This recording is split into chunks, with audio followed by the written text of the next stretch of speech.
And speaking of our moderator, I'm proud tonight to be able to introduce Chief Jim Monger. Chief has been with the police department, well, for over 30 years. So he's been in Beaverton, serving our city for a long, long time. So Jim, come on.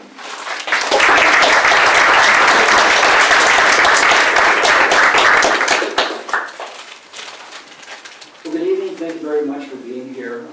As Councilor said, my name is Jim Monger. I've been with the Beaverton Police Department for a little over 30 years. A little bit of information about myself.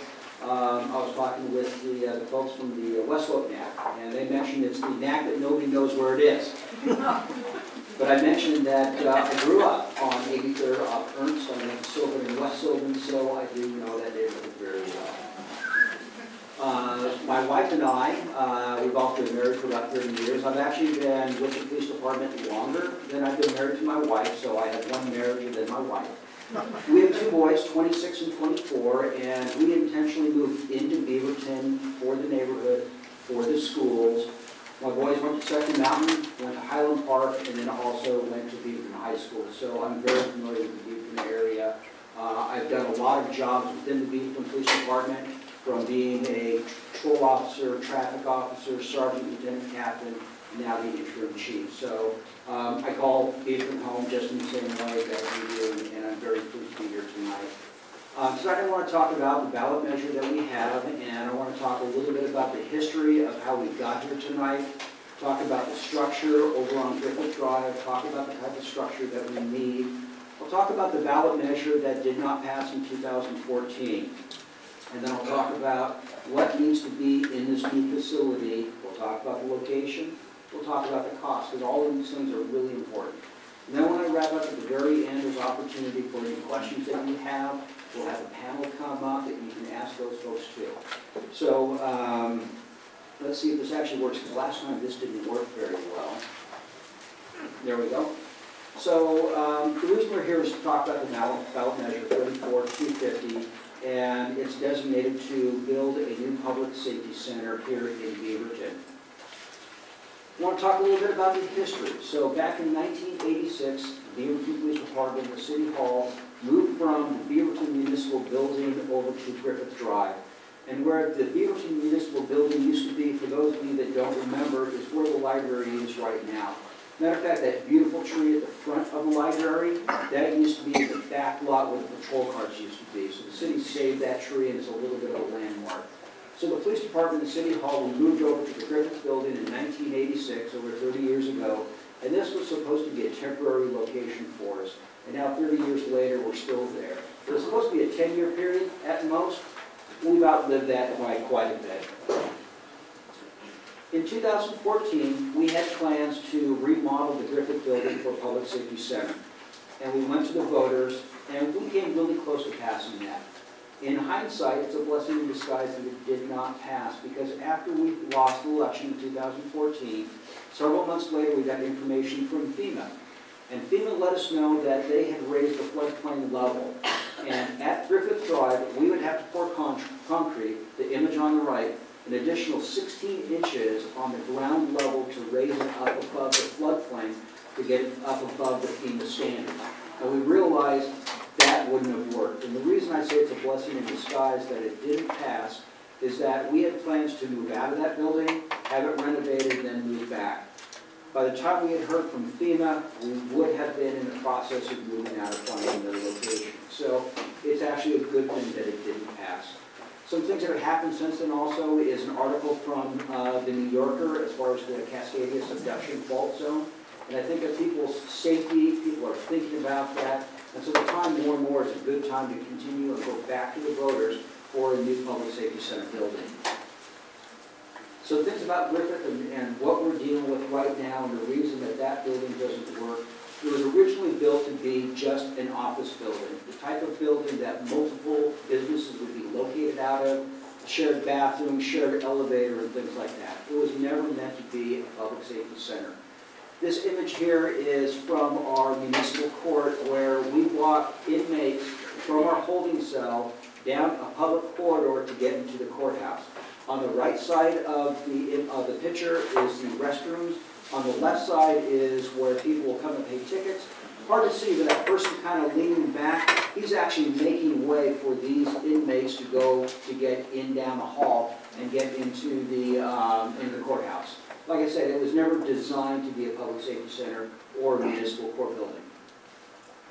What we've done as far as privacy for people that come into the police department that are having emotional conversations with police officers, we don't have an area in the building that we can take crime victims and have a private conversation with them. We've had a compromise, and so in the lobby, if you've ever been in there, there's kind of what we call the fishbowl. It's a glass box there that the police officer will meet with the crime victim to talk about what's happened with them. It doesn't afford a lot of privacy. And this is just a few feet away from the front entrance where our records division is. And folks that need to come in and register annually as a registered sex offender are right in this area. We don't have a designated place for that activity to take place. Our holding cells, we're required by law to keep the adults and juveniles while they're with us separated as best we can. And we just don't have the area to do that. So we, instead of having separate areas, we keep them on the far part of a booking area that we have. And I'll talk about that in just a little bit. But we need to have a place that people can be separated for their safety and our safety. The original jail doors, this is kind of an interesting one. This kind of maybe looks like Mayberry RFD type of thing. But this is actually what we're using. We did a little bit of research.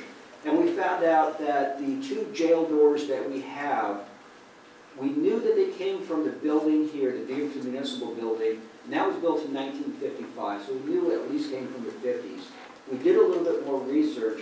The first City Hall was actually at First and Main, and we did some research.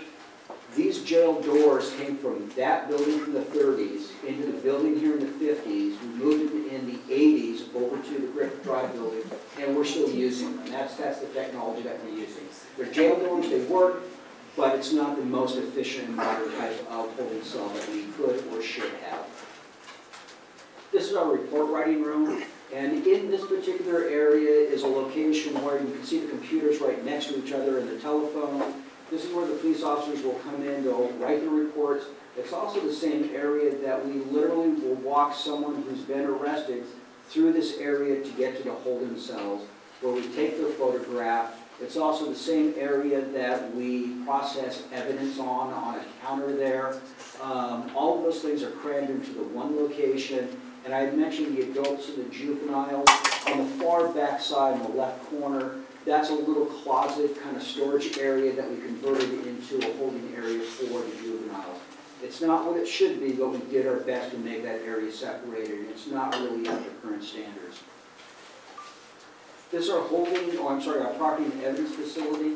Our current location isn't large enough to house all of the property and evidence, and that area has grown and grown, and this is a place that we've leased this space.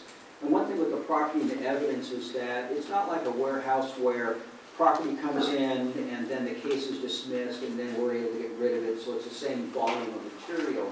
There's some cases from homicides and things like that that we have to keep literally indefinitely. We're not allowed to get rid of those things. So the volume of material increases year to year to year. And also what this area doesn't have, because it's leased, it doesn't have the proper cold storage that we should have for DNA evidence. We should have something more like you would have in a restaurant where you have a walk-in freezer cooler where you can actually work in that area. Because we can't have that here, we end up using refrigerators and freezers like you would get at Costco. So that's what we're using for our cold storage. So it's not, again, not the optimal way to do things.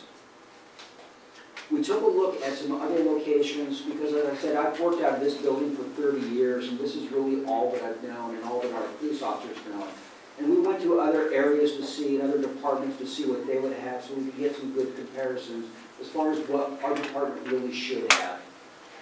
On the left side is from the Woodburn Police Department, and the right side is from Kaiser, agencies that are much smaller than ours that have newer police facilities. What you're looking at on the left side is the report writing room for the Woodburn Police Department. And it's really hard to see, but that glass paneling area on the other side of that is the prisoner booking area. So that way, safety-wise, you can have officers in the booking area secured, working with people in custody, and officers on the outside writing the report. So that way, if the officers inside the holding cell get into trouble, we can see what's going on, and it's a much better use of space. On the right side is from Kaiser Police, and that is a processing area. Kind of hard to see, but the stainless steel and the walls and the concrete floor, and this might be a little bit gross, but some of the folks that we bring in aren't the most hygienic, and they have bodily accidents, and we have to be able to clean that up. With this type of setup, we can literally disinfect and hose the area down and sanitize it so that it's not a health hazard. Right now, we don't have that capability. On the left side, again, Woodburn Police Department, the jail doors that they have are more modern. They're the slide to close, electronic. They're not the jail doors like we have from the 1930s. So much more what it should be, and it's a confined area, safer for everybody involved, the officers and people that we bring into the station. On the right side, instead of refrigerators from Kaiser, that's their cold storage, where they're able to take their DNA and blood and urine evidence that needs to be frozen or refrigerated and actually store that appropriately. Some things about Beaverton as far as being ready, and we talk about the Cascadia subduction fault zone, and it's the big scary one, and all of those hazards that happen. But something I want to talk about is we want to be ready not just for the big one, but we want to be ready for other hazards that might come up. And as an example, so we had the spring break quake not too long ago, the flooding in '96, and that flooding in '96 didn't even get up to the 100-year floodplain level. Going back a little bit further, Mount St. Helens, so that type of disaster can't happen. And I'm going to really date myself here, but how many people remember the Columbus Day storm? I get to raise my hand. I was 10 months old at the time, so I get to claim that that happened at least in my lifetime. So these things do happen, the windstorms, the ice storms, and we need to be prepared for those type of things. And the reason for the Emergency Operations Center, the reason we really need to have that is so that these people are able to respond. In a snow event or an ice storm event that's going to happen several days, we're going to have our community going out and checking on neighbors with our CERT, and we'll talk about that in a little bit. And this is literally going door to door to make sure your neighbor is okay. And then some people need medications, or some people need some transportation. Some people need food. And those are the type of things that are kind of that typical winter event that we need to be able to address. And we need an Emergency Operations Center to staff that, to man that, because the coordination that it takes is triple the size of this room with hundreds of people working together. It's not just the law enforcement, it's not just the fire department, but it's all the volunteers that we have. And we need an Emergency Operations Center to actually make that happen. I want to talk a little bit about the location. I'm going to go ahead and date myself a little bit again. Does anyone remember where the, I believe it was a Safeway used to be at Allen and Hall? Okay. Albertsons? Albertsons, sorry. Okay, where the Albertsons used to be, so I remember, how many remember that? Couple? Okay. It's now the, then it was the library. And then in '99, the library construction was here. They moved. It's now the activity center where PALs and community rooms and other things. That's the location that we're looking at. The location is city-owned. Best of all, it is above the floodplain. We confirmed that real quickly so we don't have to worry about FEMA coming in and giving us bad news. If you stick a pin in the map, it touches 3 of the patrol districts that we have. And the reason that having that centralized location is important is that officers, they are out in the community. They start from the station, and they are almost immediately in the neighborhoods where we want them to patrol. Another advantage of having it centralized is, I talked about the property and evidence facility being off-site. We want to consolidate that property and evidence function into this location. And we knew that it would be more efficient, but we really didn't know how much it would be. So we did a quick study, and we added up all the amount of time that officers drive from the police station to the property and evidence facility, drop things off, and then back. And we figured that in a year's time, conservatively, we spend 1 police officer's worth of time annually just driving back and forth. So consolidating property and evidence in this location saves an officer. It's like getting an extra officer on the street because they're not spending that time going back and forth. This location is also centrally located geographically around Beaverton and also around the population base. It's served by TriMet, by 3 lines, so it is a really good location to have the police department there. And if you drive along Allen Boulevard and you kind of envision where it's going to be, it would be a great feature for that particular area along Allen Boulevard to have new construction there and a beautiful building that would be our emergency center there. So it's a really good location there. Talk about the money side of it because the money part is really important. On the graph on the left side is the varying amount that property owners have been paying for the library. And that started in '99 and that's going to expire here in just a couple years. Our plan is with this bond measure is to have the rate at 20 cents, which is what property owners are paying now, and maintain that 20 cents for the 20 years of the bond measure. So we're asking people to vote for the same amount that you're paying for the library right now.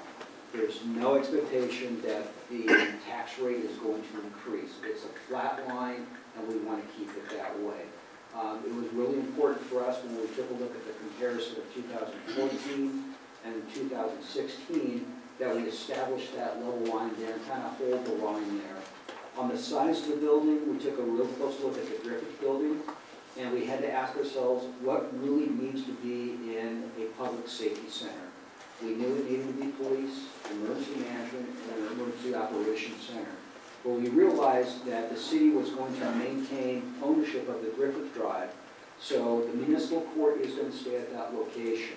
And the reason that's an advantage for us is that it keeps the size of the building down, which means it keeps the cost of the building down. Just transferring the court to the new location because of the size would add about another $12 to $15 million to the project. We opted not to do that, so we really limited what was going to be at that building, knowing that we'd have the Griffith Drive building and that we'd be able to maintain services for the court and other things at that location. And that gets me to the end of my presentation.